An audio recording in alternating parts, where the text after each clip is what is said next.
Theories of personality ஆளுமை பற்றிய கோட்பாடுகளில் முதலாவதாக டைப் அப்ரோச் என்ன வகையான அணுகுமுறை கையாளப்படுது அப்படின்னு நம்ம சர்ச் பண்ணும்போது டைப் அப்ரோச் கேள்விப்பட்டிருப்போம்.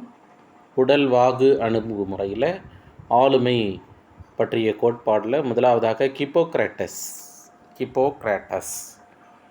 கிப்போக்ராட்டஸ் என்பவர் என்ன பண்ணாருனாக்கா மன இயல்புபடி மனிதர்களை வகைப்படுத்தினார். மைண்ட் செட்டுன்னு கேள்விப்பட்டிருப்போம். மைண்ட்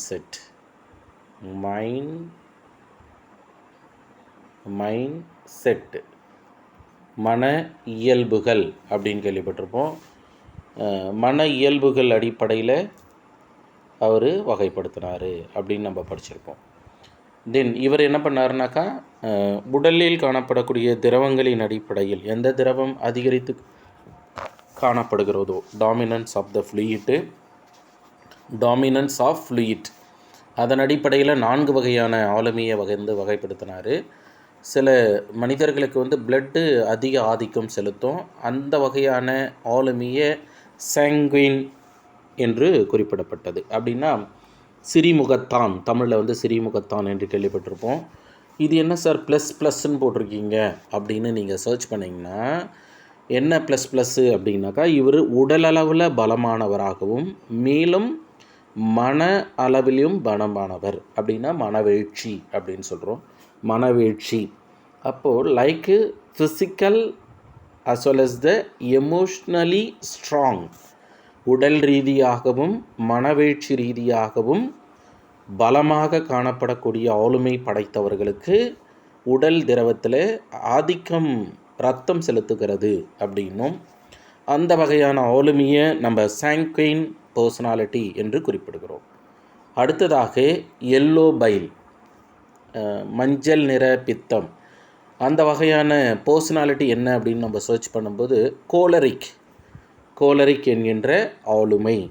அப்போ கோலரிக் அப்படின்னாக்கா சிடுமூஞ்சி, நீங்கள் சிடுமூஞ்சிக்காரன், அடுமூஞ்சிக்காரன், தூங்குமூஞ்சிக்காரன், சிறிமுகத்தான் இப்படிலாம் ஃபேஷியல் எக்ஸ்ப்ரெஷன் முக பாவனையை வைத்து ஆளுமைகளை குறிப்பிட்டிருப்பாங்க.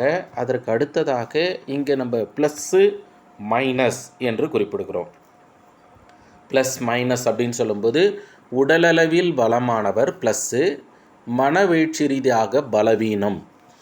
அப்போது physically strong and emotionally week, உடல் ரீதியாக உறுதியானவராகவும் மனவெழ்ச்சி ரீதியாக இல்லை என்றும் குறிப்பிடப்படுகிறது.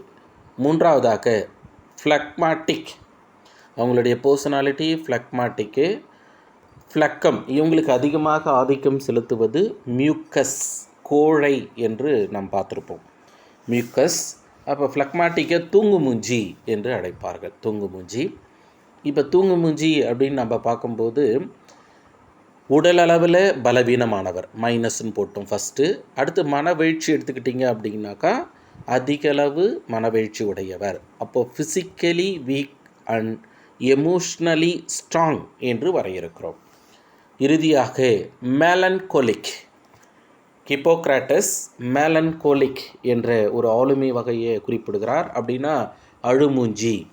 இந்த வகையான ஆளுமை படைத்த மனிதர்களுக்கு என்ன வகையான திரவம் மேலோங்கி இருக்கிறது அல்லது ஆதிக்கம் செலுத்துகிறது அப்படின்னா கருமை நிற பித்த நீர் ஆதிக்கம் செலுத்துகிறது.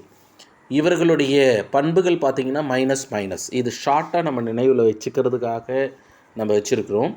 அப்படின்னா உடல் அளவிலும் மற்றும் மனவெழ்ச்சி ரீதியாகவும் பலவீனம், physically as well as the emotionally week.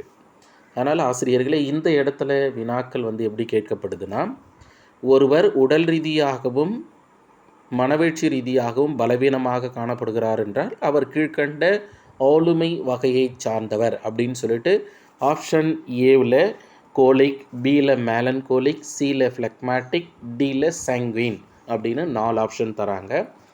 அப்போ பாருங்கள், the following type of personality has physically and emotionally weak அப்படின்னு கொஸ்டினை ஃப்ரேம் பண்ணிவிட்டு ஆப்ஷன் ஏவில் சாங்குயின், கோலரிக், ஃப்ளக்மாட்டிக், மேலன்கோலிக்னு கொடுப்பாங்க. சரியான ஆன்சரு மேலன்கோலிக். அப்போ வினா எப்படி கேட்குறாங்க அப்படின்னா கேரக்டரை வினாவாக ஃப்ரேம் பண்ணுறாங்க. அப்படி இல்லைன்னா பர்சனாலிட்டியை வினாவாக கொடுக்கறது.